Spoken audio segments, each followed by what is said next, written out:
nagkakaroon sa pamilya o sa mga magkakapatid na maaaring sumubok sa kanilang samahan pero nagpatibay naman sa kanilang kapatiran. Diba, tatay? Yan ang gusto ko nga malaman eh. Kay Monching muna. Bakit? Pero lahat naman tayo may pinagdadaanan eh, di ba? At minsan maghahanap ka kung sino yung magbibigay sa'yo ng advice. About kay Lotlot noon, nung When she got pregnant. Ang una mo atang tinawagan is Tonton. Bakit si Tonton ang tinawagan mo kaya? Si Ton ba ang una mong tinawagan? Pero hindi naman dahil worried ako. I just needed na may makaalam Okay. Na kapatid family. ko, na family ko, ganun, na unang mapagsasabihan ko para Okay. kung ano yung reaction niya, kung ano yung, di ba? What was your reaction nung sinabi ni Monching yun? No, actually, during that time, sabi ko nga, I became much closer to Monching during that time. Sabi ko, ang ano lang dyan, tuloy mo.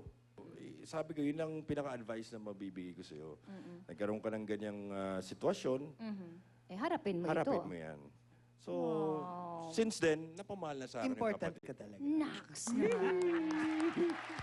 Ito, kanina we asked Max and Stevie, wala eh. Wala kayong maisip na parang pinagdaanan ninyo together. Siyempre meron. Yeah. But you know, to generalize it, bilang ako yung mas matanda, tapos, siyempre na-witness na, di ba lahat naman tayo sa pamilya, lahat naman nagkakaproblema, Yes. di ba? And I never kong tinatago or linilihim sa kanya kung ano man talaga yung problema. In-explain ko lang sa kanya na, huwag ka mag-alala, dito ako, ganyan-ganyan. So nakita mo naman talaga, honey, yung relationship nila. At saka concern siya, si Super. Max. No? Oo. Kasi ayoko na madaan yung kapatid ko yung mga danaanan ko eh. Diba? So And we're 8 years sweet. apart, by the way.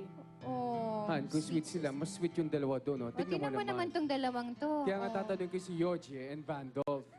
Vandolph, malaking, Ninyo, no? malaking news nung na-aksidente ka. Pero malaking kalungkutan naman naganap sa buhay yun ni Yoj. Kasi talagang nalungkot siya dun sa news na yun. Tama ba, Yoj? Oo naman po. Kasi kahit naman sinong kapatid, pag nakita mo sa news yung nangyari, Oo. syempre, sino ba hindi malulungkot? Eh, close na rin ako kay Kuya Vandolph. Ano yung tumatakbo sa isipan mo that time? Kasi hindi natin malalaman eh, diba? Kung ano ba ang pwedeng talaga mangyari. I was praying na my brother would make it eh.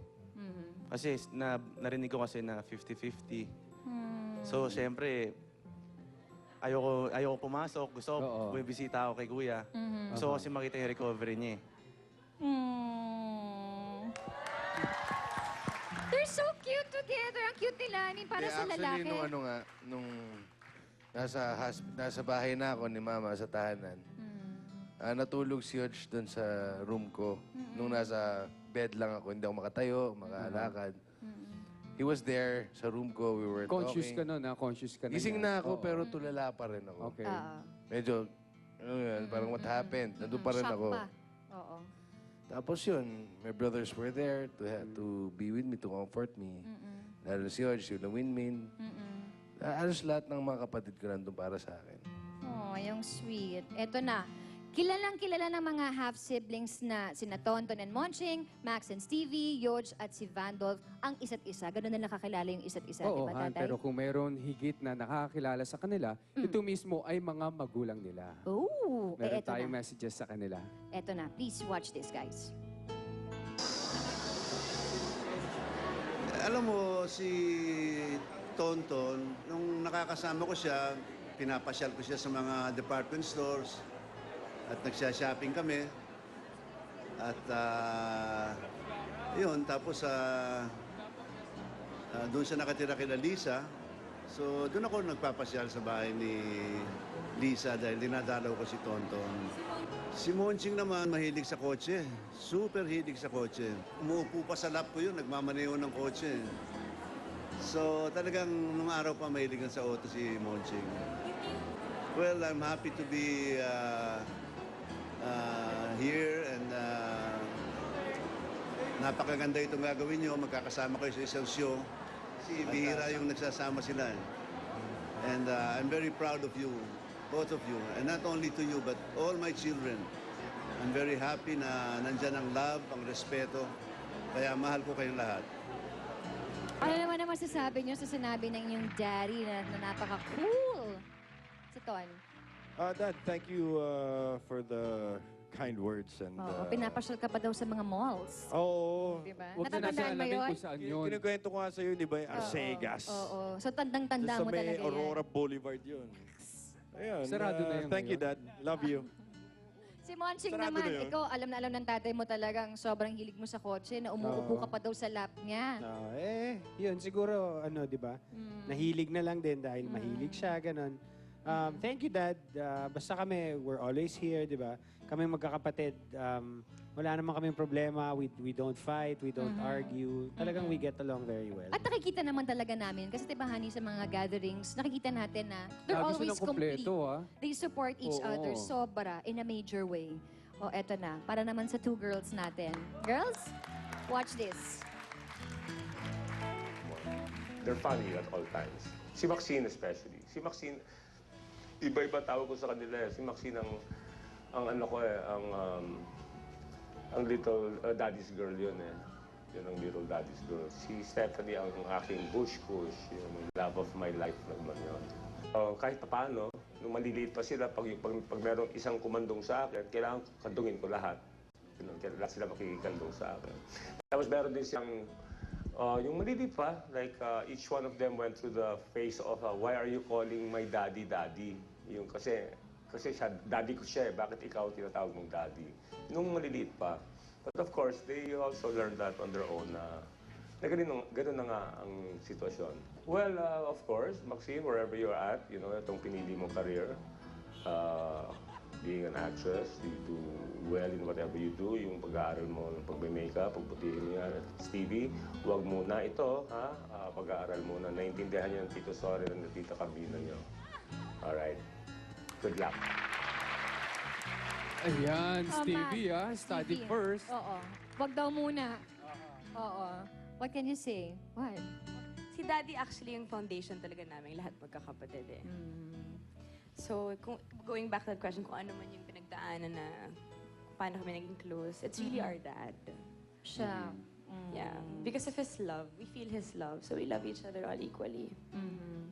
So wala talagang half-half tatay. Wala talaga. Ano ulit? Half. Naging The whole. two halves make a whole. Yes, I agree. All right. For Vandolph and for Yoj, on the phone ay eto na, si Miss Alma Moreno. Kasi yun, mahihain na nung bata. Parang si Mark din yan. Pag makikita mo, lumuluha na lang yun. Si Vandolph, nung pagkabata, ibang-iba nga yung malaki. Talagang nung bata kasi siya, spoiled si daddy niya yan, spoiled. Brat, talagang as in magulo, pero mapagmahal sa kapatid. So kung magpasalamat si Vandolph, I love you Vandolph. Nandito lang ako para sa inyo. Kay Yoj naman, sana matapos Yoj yung pag-aaral mo. Go, kaya mo yan. Basta si Mama nandito lang na nakasuporta sa inyo. I love you. Proud ako sa inyo. Dalawa mga anak ko, mahal na mahal ko kayo. Alright. Thank you, mga. Oh, Vandolph, what can you say naman sa sinabi ng mami mo? Yan sa buhay ko lalo na. Malaking factor talaga si Mama. Kaya medyo ganito ang pananaw ko sa mga half-brothers ko eh. Parang may factor ng nanay dahil yan ang nagbubuklod eh. Yan ang nagsasama-sama ng mga anak. Oh, ganyan, ganito. Yan ang kumakausap sa atin eh. So, I never felt talagang hindi half-half. Buo talaga. Kaya, Ma, I love you. Thank you for always being there. And dito lang ako. Don't worry, Madam. Yoj. Ayun, thank you, Mama, na pinalaki mo kaming parang buo kami magtuturing magkakapatid. Thankful ako na nandito sila, Kuya. Mahal ko sila, Kuya. Tsaka mga 1 taon na lang. Tatapusin ko na Isang po. taon na lang tapos ang pag-aaral mo? Wow! Kasi yun, I love you, Ma. Tsaka andito lang po ako. Ayan, honey, napatunayan natin sa kanila, malalim na yung mga pinagdaanan nila. Yung hirap or ginhawa, kumbaga through thick and thin, magkakasama sila. O ngayon, magkakaharap kayo. Ano yung pwedeng message na ibigay nyo sa isa't isa? Ako kay Monch, you know that I'll always be here for you. No matter what, kung ano man yung problema mo, kung hindi man problema, kung masaya ka, malungkot ka, I'll always be here for you. You can count on me. I love you so much. Oh, Ikaw naman, Mon. Thank you kasi alam ko na lagi kang nandyan para sa akin. Nararamdaman ko yon, alam ko yon. At ako, I'm always here for you kung kailangan mo ng kausap, comic relief, ganun. Nandito lang ako. I love you, bro. I love you. Oh, thank you. All right. Stevie, what do you want to tell your sister? You're my big sister, and I look up to you all the time. And I know that if I have problems or if I need anything, like advice, help, or shoes, I can always run to you. And, you know, I know you'll always be there for Exactly. me. Ito yung message ko, my message. I love I'm you. gonna sing it. Are you gonna sing your message? Yeah, Okay. aside from being your sister. Winter, spring, summer, or fall. All you got to do is call, and I'll be there. Oh, baby, you got a friend. Oh, so sweet. Thank you. Yoj. Oh, kuya. There are no words that could describe na how much I'm happy na kuya kita. Ang masasabi ko lang talaga, kuya, is mahal na mahal kita, kuya. Thanks, bro. Oh. Vandolph. Ako, Yoj, nandito lang kami ng Ate Jenny mo para sa'yo. I'll always be at your back or beside you no matter what. Thank you, kuya. All right. Thank you so much, guys. Maraming salamat. Thank you for guesting on our show. At nang dahil dyan, meron kaming simple remembrance. Para sa inyo. Eto na.